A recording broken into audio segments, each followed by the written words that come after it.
Olá, tudo bom? Nós vamos falar sobre a teoria das relações humanas. Lembrando que nós estamos falando sobre abordagens teóricas da administração. Nós falamos sobre Henry Fayol, ênfase nas estruturas, na teoria clássica. Falamos também do Taylor e também do Ford, nas tarefas. Na aula passada nós falamos sobre do Max Weber, que tem como ênfase a estrutura, né, a teoria burocrática. E agora nós vamos falar sobre Elton Mayo, da teoria das relações humanas. Ok? O que o Mayo contribuiu para nós? O Mayo ele é considerado o pioneiro das relações humanas, que se expandiu nos estudos até hoje. Por exemplo, é um dos pioneiros do behaviorismo, dos estudos dos comportamentos humanos.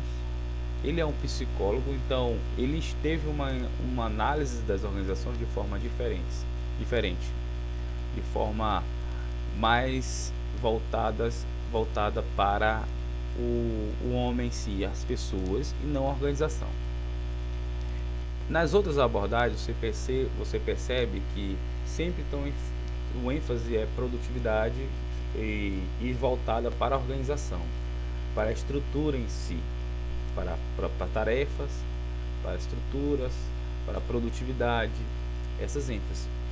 O Mayo já teve essa visão na relação pessoal. Ele entende que o ser humano ele precisa estar bem para que seja produtivo dentro da empresa, né? Então essa relação de influência interna como pessoa, ela era significativa para a produtividade. Nós vamos falar sobre algumas importâncias e as contribuições de Mayo para a teoria das relações humanas. Primeiro, ele entendia que o colaborador precisava se relacionar, né? Não somente com as atividades, mas também com o meio em si. Nessa premissa, a ideia dos outras abordagens do Homo economist, ou seja, o homem econômico precisaria de pagá-lo, só via ele como um objeto de trabalho de produção. A visão de Mayo é visar a motivação. Por que ele está trabalhando? Será que ele se sente realmente incentivado, motivado, né? Ele entende que não somente a recompensa financeira, a economia, o economist, só isso é suficiente para interferir na produtividade. É necessário entender essa visão de Mayo, que é uma visão muito interessante. Ele visa que não somente a recompensa financeira, mas também a motivação, ela é predominante na produtividade. Essa é a primeira contribuição de estudo de Mayo. A segunda contribuição é ele entender a identificação dos grandes grupos dentro da organização. Nas outras abordagens, você vai perceber que os departamentos, as funções, a especialização, o grau de relacionamento dentro da empresa, ela está ligada às tarefas, aos departamentos. É que ele diz que são grupos formais, né? Então, os grupos formais são o quê? São pessoas que se juntam num departamento, numa afinidade de tarefas. Mas existem também os grupos informais. Que são esses grupos informais? São grupos formados por afinidades, não necessariamente estar numa mesma tarefa. Por exemplo, pode estar um trabalhando no setor de vendas, outro setor financeiro, mas eles têm uma certa afinidade, torcem para o mesmo time, ou tem a mesma crença, os mesmos princípios.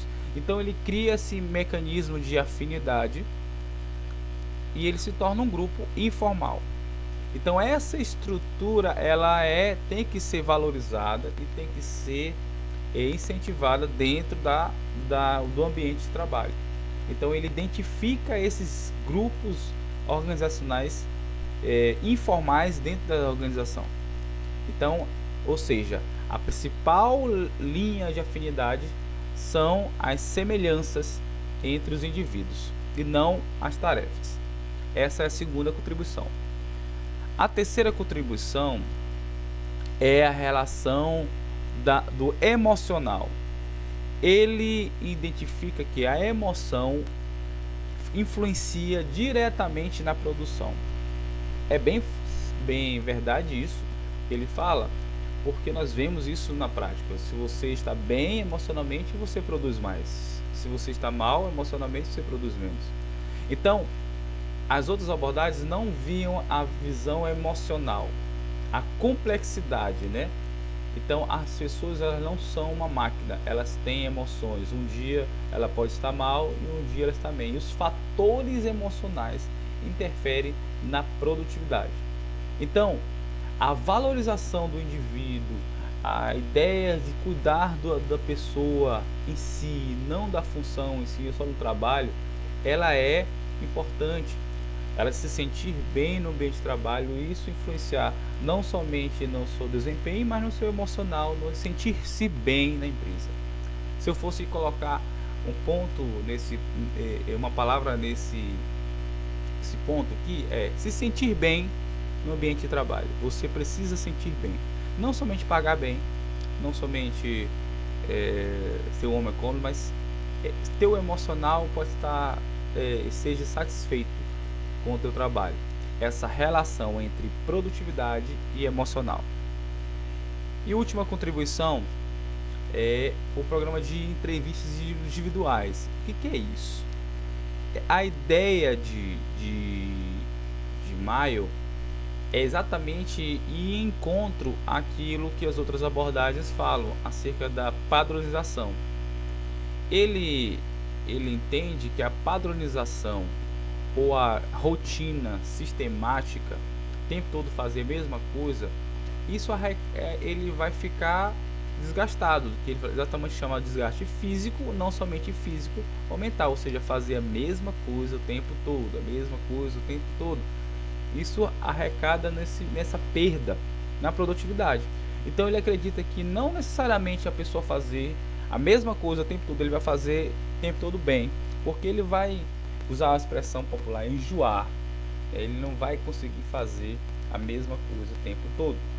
Então, precisa de uma análise de forma bem pessoal com relação à produtividade, a ideia da repetição e a produtividade, essa correlação, né?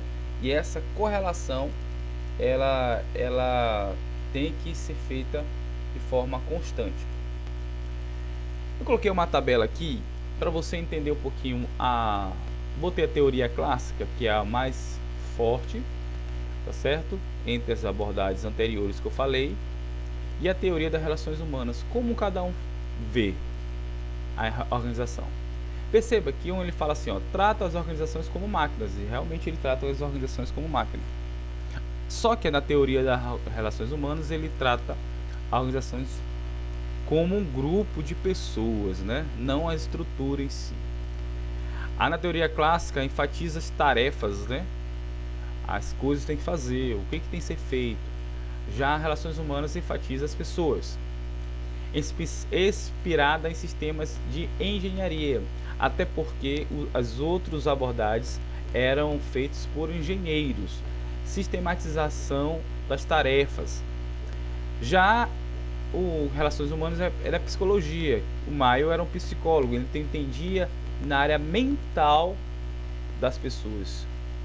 Autoridade centralizada, né, bem voltada para, por exemplo, a burocratização, ou seja, quem tem que mandar é uma pessoa só.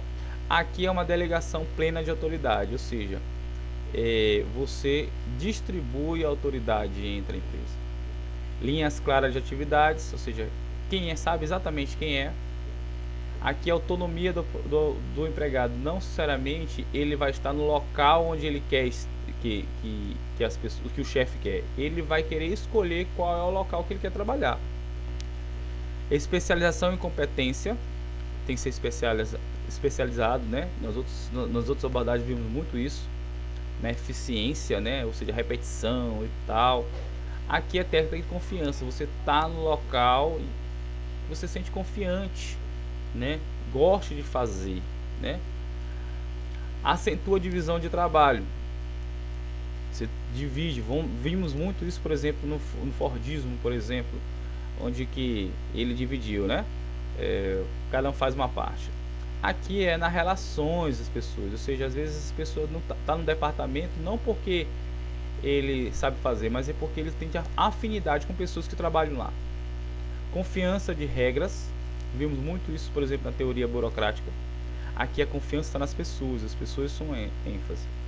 Clara separação entre linha e staff, né? Ou seja, nós falamos isso nos fundamentos da administração, né? Ou seja, assessorias, né? Tem uma separação com relação a isso. Não tem muita influência externa nas decisões. Aqui é uma dinâmica grupal, ou seja, se decide de forma grupal. Há uma correlação de assessoria, ok? Então essa foi a teoria das relações humanas. Obrigado.